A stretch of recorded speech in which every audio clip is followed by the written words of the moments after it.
Hello. For anyone who doesn't know you yet, who are you and how did you get into acting? My name is Roland Sterling, and I grew up in London, and I went to an after-school acting class when I was from about 6 to, I don't know, when I was in my mid-teens, and I got some roles. I played the past version of Patrick Stewart in the 2000 A Christmas Carol, which comes on every year. So I still get royalties from that. I get about 1p every decade. And I played Ray Fiennes' son in a production of Coriolanus at the Almeida. And I think those are probably going to be the highlights of my career. So I peaked really early, but I just really, really love the acting. So after a little bit of a side quest where I thought maybe I wanted to be a scientist, I decided to do drama and English at Manchester University, just to really double down on the unemployability. And then went to drama school, and I have been acting in one form or another ever since. How much of yourself do you see in Tom? I mean, you have to find some equivalence between you and your character. I think you have to find some similarities so that you can embody them in some way. And obviously there are going to be differences. And I think with me and Tom, there are quite a lot of differences. Probably more differences than similarities. Tom is such a man's man. He's very high functioning. On the surf, he's really, really with it. He's very ambitious. I'm just such a silly goose. I am the silliest of geese.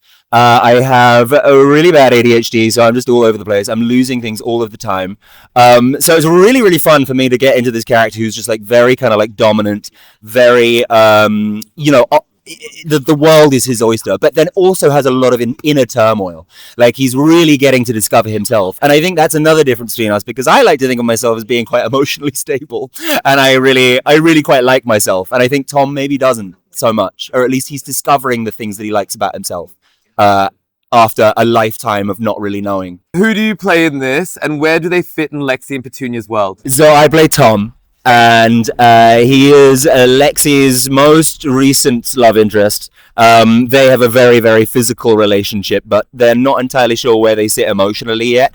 Tom's definitely discovering his sexuality, is definitely kind of in a bit of denial about his sexuality. It's all quite new for him. Lexi doesn't want to get his heart broken, so it's all up in the air. It's a bit of a dalliance, but they also, there's something about that they both kind of want it to be more, but they aren't quite willing to tell each other that yet. So they're just dancing around the subject matter, and it's really scintillating to watch on stage, I think. Or at least it's scintillating to perform. What drew you to the project? I just really love the writing. I mean, that was the first thing. I remember getting the sides and just being like, this is so funny and so poignant. And then I read the whole thing, and it was such a drama. And it just built into this extravaganza. All of the characters were so funny, but so real, so well-rounded. And then meeting Dale was also really incredible. I'm gonna make him go bright red, but Dale just has such a effervescent joy about him and an enthusiasm for art and culture and drama and life that it's just impossible not to get blown away by and mixed up with, and it's just so much fun working with him. And then I met Olive as well, and the trifecta was complete. It was just like, this is brilliant, these are my people. I love it. What was the most fun scene for you to do every night? I mean, it's all fun. I like I quite enjoy, because Tom has a bit of boisterousness to him, and I enjoy performing that, but I also really love discovering the softer moments of him. There are moments where he does become quite vulnerable, and that, to discover that every night and how to get into that, is always just like, as an actor, a really, really fascinating experience. There are scenes with you and Lexi that feel really red hot, even fully dressed. What's it like playing that kind of heat on stage? Well, I mean, fortunately, we've just had the best intimacy coordinator in Roma Moreau, I think is how you pronounce his last name.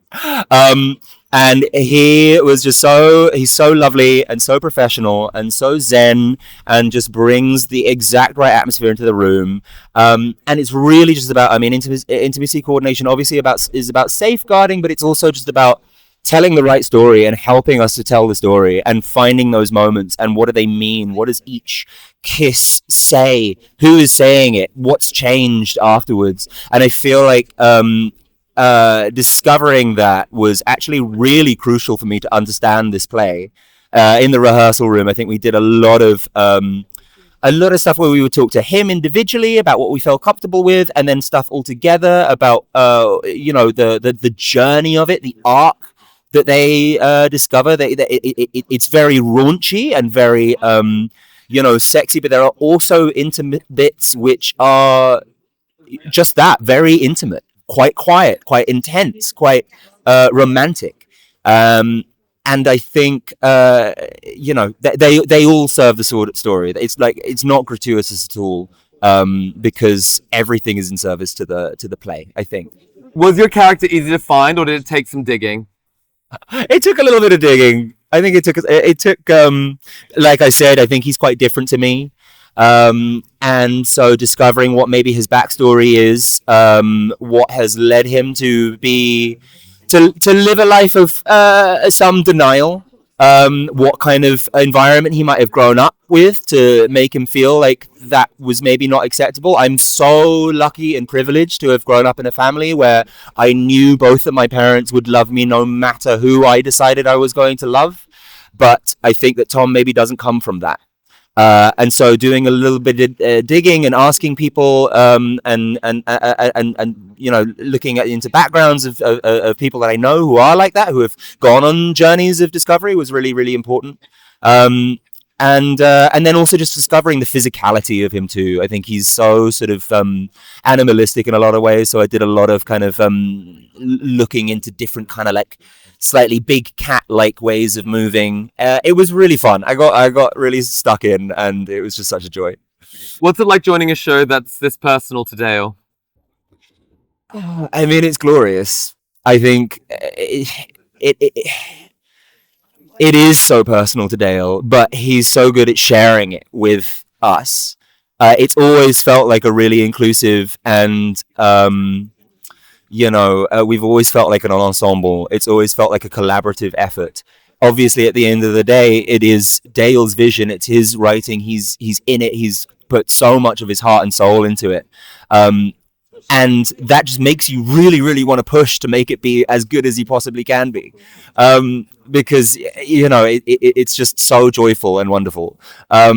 So yeah, I really appreciate the fact that it's got such a strong vision behind it, but that I feel like I can really put my own, touch upon it and affect it myself, which is really lovely. Any moment on stage so far that's genuinely surprised you? So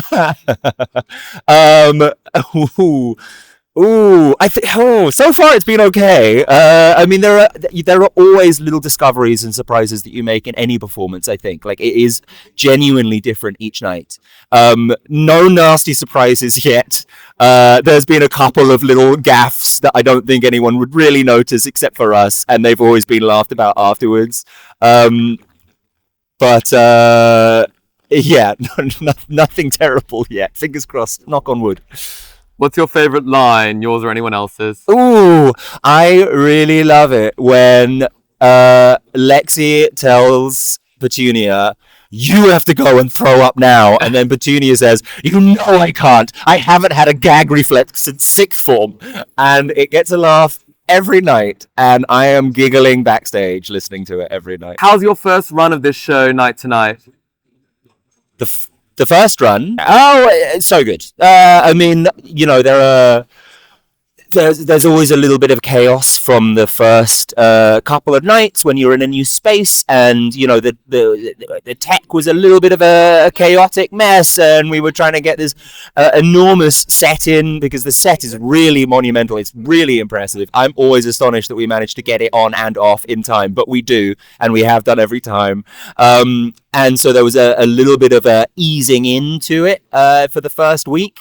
But once that sort of settles in, it becomes a routine, and then you have to discover new ways of keeping it fresh and keeping it alive. And I think we're managing to do that really, really well.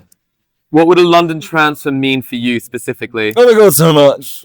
So it would mean so much to be able to take this to London. I think this show belongs in London. It's just, I mean, Dale was commenting on this earlier. It really is a love letter to London.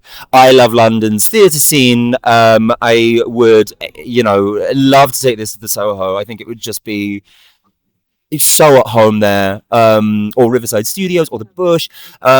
I think people would really, really love it. Get those audiences in. I think it's been so brilliant bringing this to Edinburgh, but I think it would do so well in a London run, and it would mean so much to me as well to be able to. I haven't performed in the West End since I was 8, so I would love to make a triumphant return with Broken Fabulous in the 21st century. It would mean so much. And finally, what do you want people to remember about your character after the lights go down?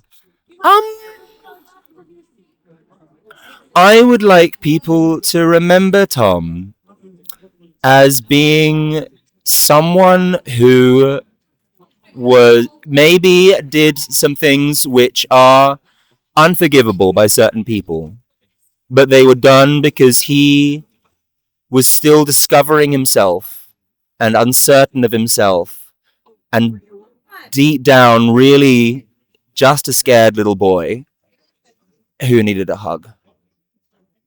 Behind all of the dominance and the manliness and everything, I think he just needs a hug.